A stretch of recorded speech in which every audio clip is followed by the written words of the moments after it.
Mayor, nagsusocialize ba kayo sa mga pogo bosses, sina Cassie Leong at Wu Duaren? Kung madalang, gaano po kadalang o gaano lamang kadalas? Maybe in 2 months po siguro, isang beses. Noong 2021 kasi, nasa ilalim po tayo ng ECQ. So, bakit po napayagan yung groundbreaking? Wala po akong alam na pumunta po ako sa groundbreaking sa kanila. Pero may pinayagan po ba kayong groundbreaking noong 2021 ng Phase 3? Wala po akong matandaan, Your Honor. May photo po ng groundbreaking, and kung hindi po ako nagkakamali, nandun po kayo ng groundbreaking.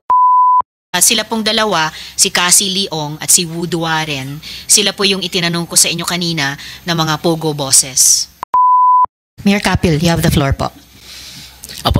Maraming salamat po, Madam Chair. Maraming salamat din po sa aming Senator, Senator Lito Lapid. Makakaasa po kayo na malilinis po ang ating bayan at pareho naman po tayo ng pangarap na mapaunlad po ang ating bayan. Thank you very much po. Madam Chair, if you allow me first to read my opening statement. Please proceed, Mayor. Thank you po. Maganda po sa lahat ng ating mga kagalang-galang na senador, lalo na kay Madam Chair, Senator Risa Hontiveros, Chairman Win Gatchalian, Senator Lito Lapid. Ako po si Jaime Jing Kapil, ang kasalukuyang alkalde ng bayan ng Porac, Pampanga. Ako po ay ipinanganak at lumaki sa Porac. May kumakalat pong balita na dati lang daw akong kapitan na biglang yumaman dahil sa pogo na yan. Maling-mali po ang balita na yan.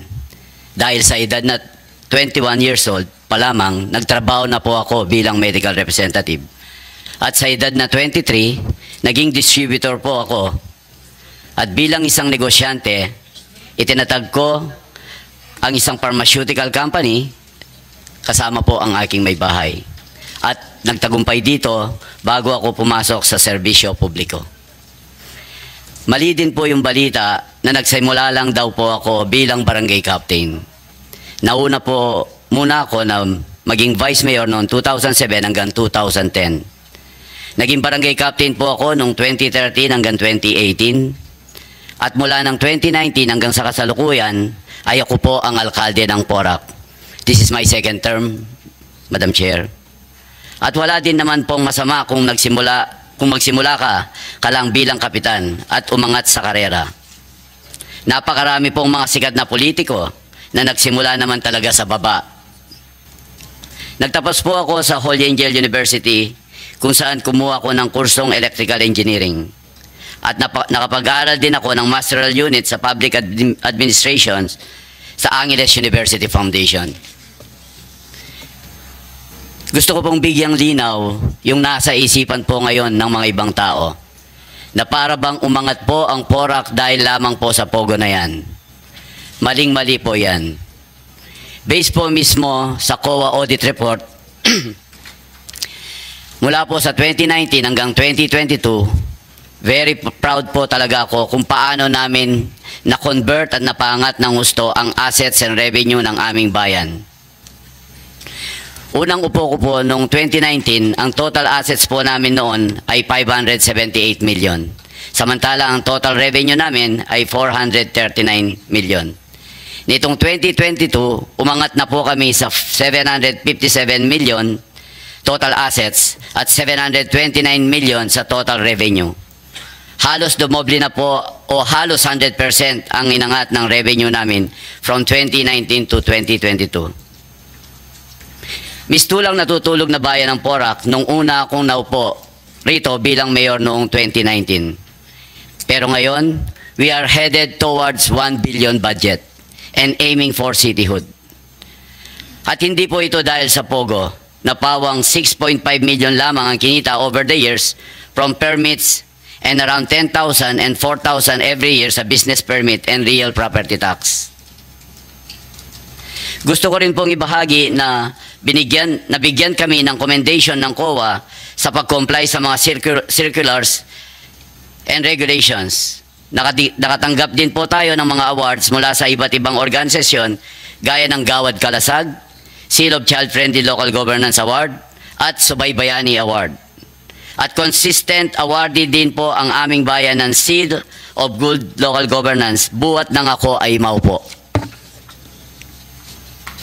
Ngunit ang pinagmamalaki ko po ay ang tagumpay ng aking pamilya. Nakapagpatapos po kami ng 3 anak ng aking may bahay. Ang panganay kong babae ay isang certified public accountant, nag-graduate ng magna cum laude at kasalukuyang first-year law student sa Ateneo Law School. My second eldest naman ay isang licensed pharmacist at ang bunsong anak kong lalaki ay isang professional civil engineer.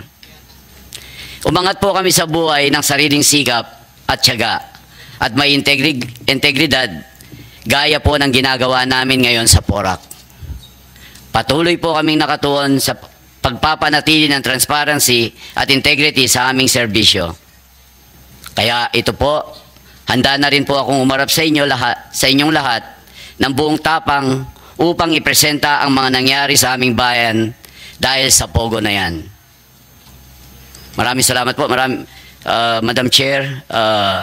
We will present now para po masagot namin yung pinupukol sa issue sa amin nung nakaraang araw. Excuse me po, Mayor. Sorry, akala ko po yan na po yung presentation nyo. Opening statement po namin yun. And Pasensya, Mayor. We prepared a presentation to answer those issues po sana.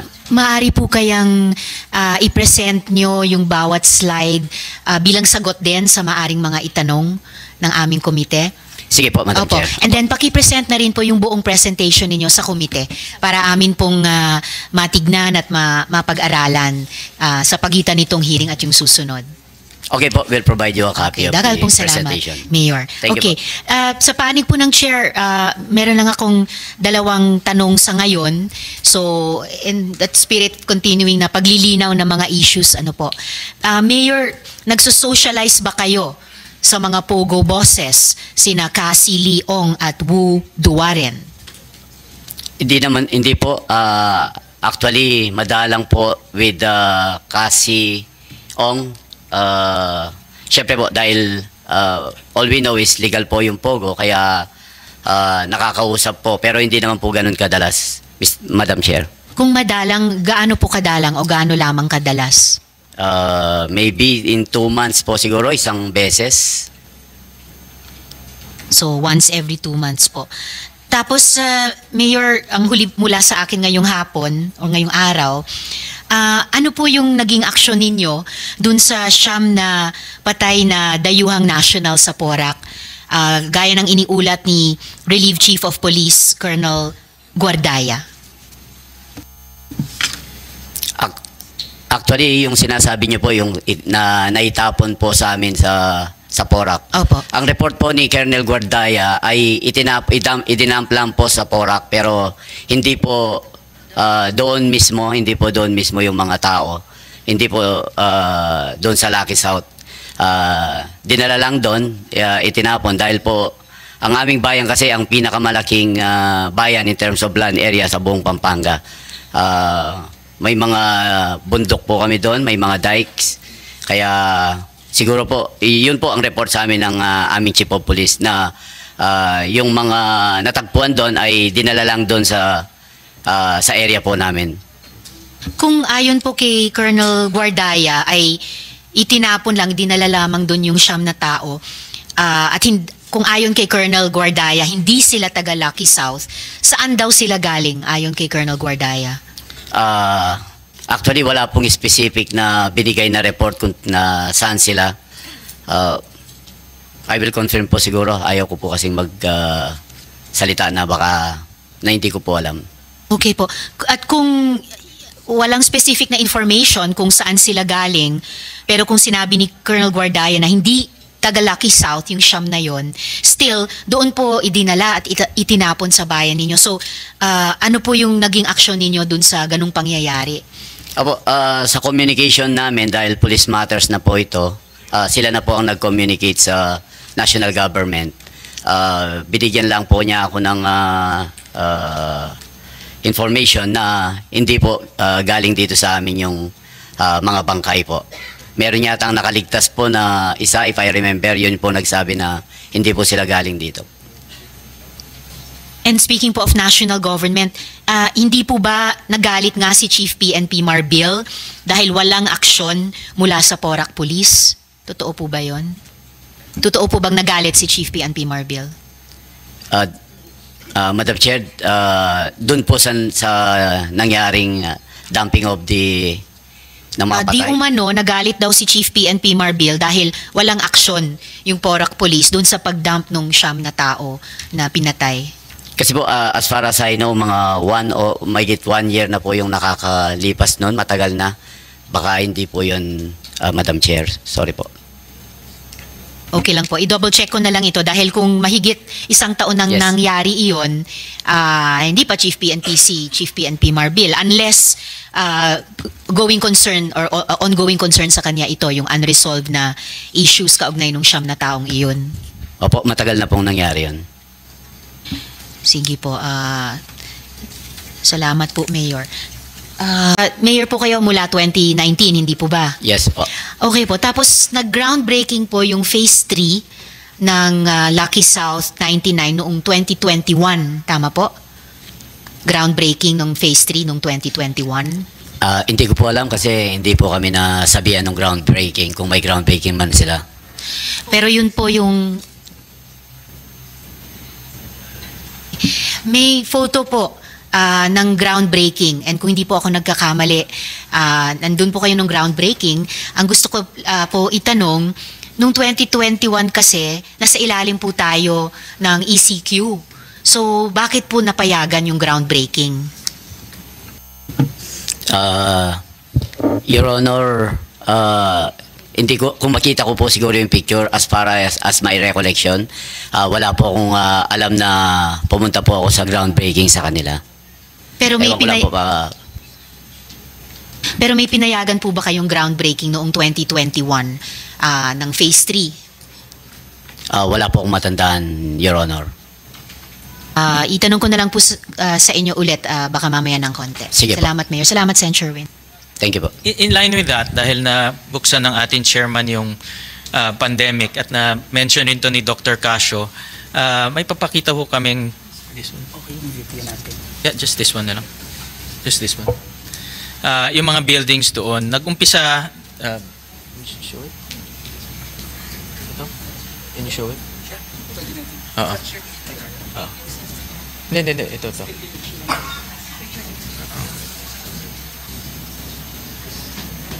Anyways, in a while, papakita ko na lang ho yung video. Andyan na yata. Meron ho kasi kaming nakuhang, alam nyo ang Google medyo advanced na ngayon. So you get the timeline. Nakita namin, nag-umpisa yung construction ng 2019. Tapos may mga buildings, pakita na lang ng staff namin. Yung 2020,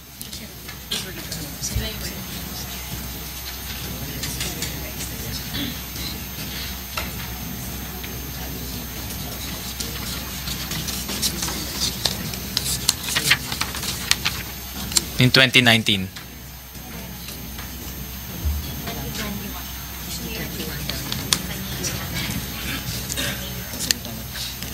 Your Honor, if I may po,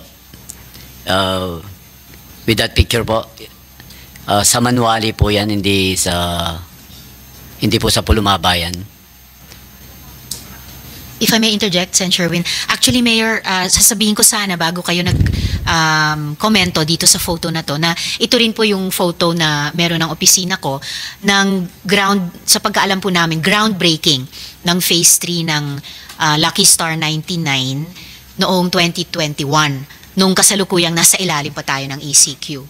And sa photo, kayo po yung nakapamewang dito. Of course, lahat nakamask kasi nga po kalagitnaan ng pandemic. So, actually, hindi po siya groundbreaking. Nagpasama sila na mayroon silang titignan na property. Gusto nilang mag-invest rin sa Barangay Manuali. Malayo po sa malayo po sa Pulumaba. If you want, we can take you there po. Hindi po yung groundbreaking hindi po groundbreaking yan sa Pogo Hub doon, Madam Chair. Pero Mayor, sina Casilin po yan, di po ba? Yung nakatalikod? Yes, Your Honor. Okay, salamat po.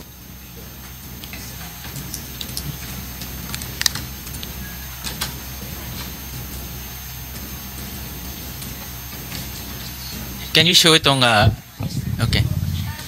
Medyo may ano yan. And Senator Sherwin, sorry, pahabo lang. And Mayor, yung lalaki namang nakaitim, siya po si Wood Warren. Mr. Wu ang pagkilala po sa amin. Mr. Wu ang pagkapakilala sa inyo. Yung first name niya po, hindi ko alam. Ayun, tama. Wu Duaren. Wu Duaren. So, pagkapakilala nga sa inyo, Mr. Wu. Apo. Okay. Sa pagkaalam po namin, siya nga si Wu Duaren. So, at sila pong dalawa, si Cassie Leong at si Wu Duaren, sila po yung itinanong ko sa inyo kanina na mga pogo bosses. So, yun po. Umani naman ito ng iba't ibang reaksyon mula sa ating mga netizens. Ayon kay Conrad Ocanda, tunay na pulis itong si Col Espinido, salute you sir. Kung makapagtanong itong si Kong Abante ay akala mo'y talagang napakalinis. Pahayag naman ni Frelon Baleza, I believe Sir Espinido is solid PRRD. Shame to all these congressmen using their powers for their own selfish purposes. Most Filipino people are so ashamed and believe that you are disgrace in this country. Hoping that we never see you again in the next election. At ito naman ang saloobin mula sa ating kababayan na si Rolando Palomo, ang